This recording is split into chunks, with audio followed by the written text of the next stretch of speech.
Earlier this month, an American pilot landed a light plane in a remote part of Papua in the far east of Indonesia. He was immediately shot dead by a group of men who then burned the plane. It seems shocking, but not surprising for those who have watched the conflict in Papua for many decades. So today we're asking, is there any end in sight for one of the longest running insurgencies in Asia? I'm Mariko in Singapore, and this is Asia Pacific from the BBC World Service. Twice a week, we bring you Asia Pacific stories, unpacked by those who know them best. Well, I have two journalists who have reported on the Papua conflict for a very long time. Johnny Blaze is the Pacific reporter for Radio New Zealand. Welcome to Asia Pacific, Johnny. Kia ora, thanks for having me. I also have Abraham Utama, who's an investigative reporter for the BBC's Indonesian language service. He's traveled to Papua every year since he started covering the conflict about 10 years ago. Thank you so much for coming on a pod. Hi, Mariko. It's great to be invited to this podcast. So, Johnny, if you can just explain about this incident that happened in Papua involving this American pilot, can you just tell us what we know so far? Sure. So on July the 2nd, an American pilot called Nicholas Gosselin flew a small aircraft owned by a company called Associated Mission Aviation into a small airfield in Yahukimo Regency of Papua, Highland Papua province. After he had landed, he was attacked by pro-independence militants based in the area. His 7 passengers managed to escape unharmed, but he was shot dead and his plane was burnt.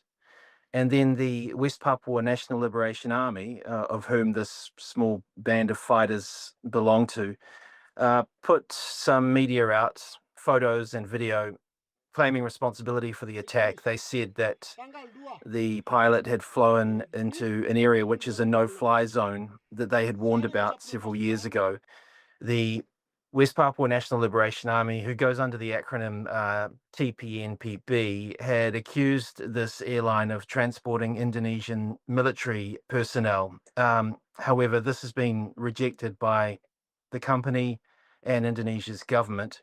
The TPNPB also said they had killed the pilot because it was a message to the US and the United Nations. The US, of course, played quite a pivotal role in Indonesia taking over West Papua back in the 1960s via the New York Agreement of 1962, in which the Dutch essentially handed over control of the former of the former Dutch New Guinea to Indonesia under Sukarno at that time, and the Papuans were not consulted at all. So there's some real kind of bad history there for the Papuans.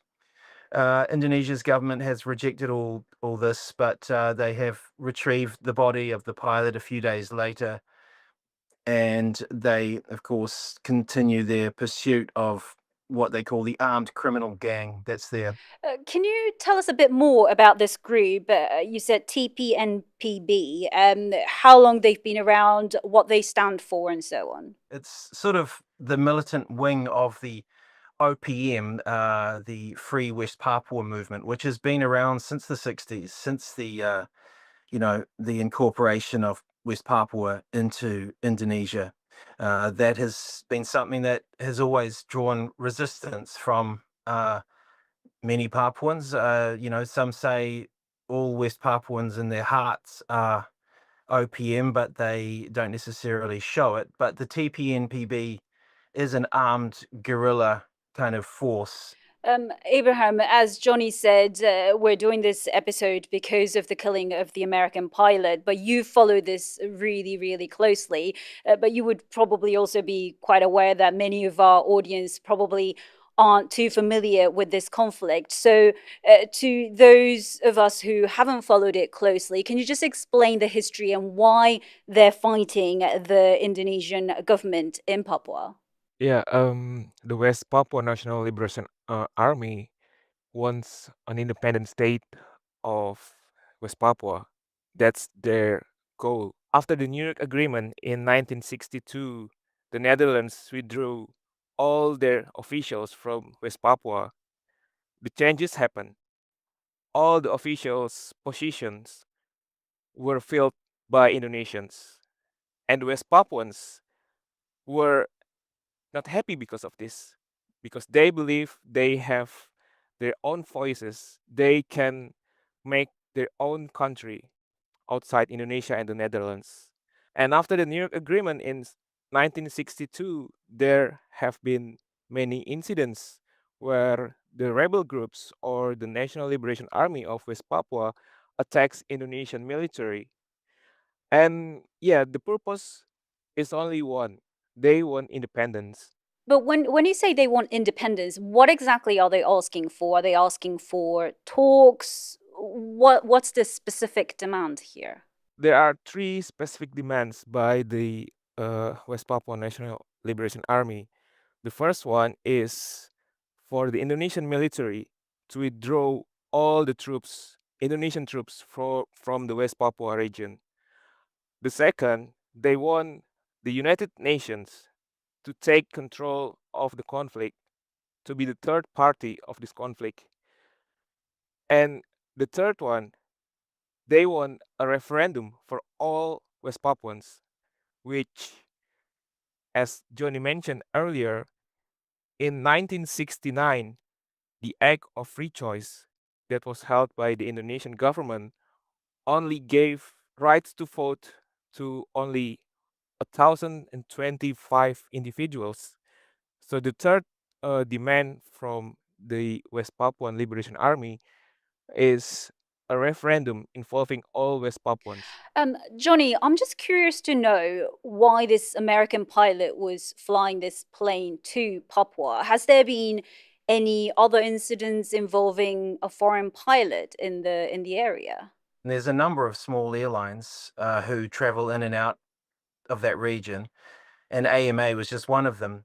But the problem is, it's widely thought that these small airlines will sometimes transport Indonesian military or their equipment. In this case, I don't think the airplane involved in this terrible incident was actually transporting Indonesian military. But the problem is this has happened, yeah, quite a few times in recent years. And so New Zealand, this is where, there's quite a bit of skin in the game here because, of course, in early 2023, there was a New Zealand pilot flying a small aircraft for a commercial airline who got kidnapped by this same group, the TPNPB. And what's the response from the Indonesian government when things like this happen? I mean, have we heard from the government or the military in response to this killing of the American pilot, Johnny?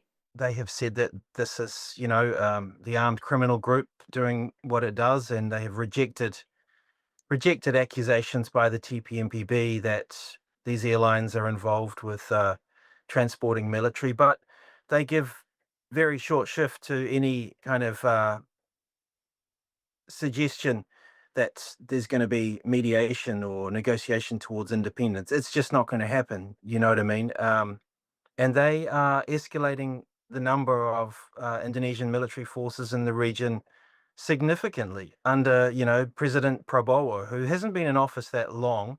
I know Abraham will be able to tell you more about that, but he is a former controversial military leader himself. And so since the previous president, Jokowi, left office, we've seen a more hardline approach to Papua, I think. I think it's fair to say. Yeah, the military has become stronger in the era of Prabowo. And Prabowo has a plan to build three new commandos, military commandos in Papua. And Prabowo also built many new battalions in Papua and many other regions in Indonesia to help what he called development programs. And for many Papuans, this move from Prabowo Subianto is very concerning. How do people in Papua feel about, this rebel groups, the killing of this American pilot, but also about the Indonesian government or military? I mean, would you say those pro-independent groups, do they represent the majority of the people's views or not, Abraham? There are many aspirations within Papuan peoples about independence or freedom. Freedom doesn't necessarily means to build a new country. Freedom can mean a freedom from economic problems, freedom from fear of military presence. So there are people in West Papua who believe that there is a peaceful way to achieve that freedom, which is not necessarily mean a new country. But there are also people who believe that the West Papua Liberation Army has protected the natural resources in the region, because if there is a liberation army in particular region in Papua, companies cannot go into the region because there will be conflict. So for some people in the region, they believe the liberation army protects their natural resources. But yeah, the society is divided. Can you explain, Johnny, how involved New Zealand, but also, other neighboring countries like Australia or Papua New Guinea, where you've been many times, how involved are they? Do they raise issues of this Papua conflict with the Indonesian government in diplomatic talks? There's very little action by neighboring countries. The governments of neighboring countries are very sensitive about it in terms of that they don't want to upset relations with Indonesia. I should say Jakarta is very sensitive about it. They do from time to time raise human rights issues, sometimes at the government to government level, but also through the Pacific Islands Forum, the preeminent political grouping of all the Pacific Island countries plus Australia and New Zealand.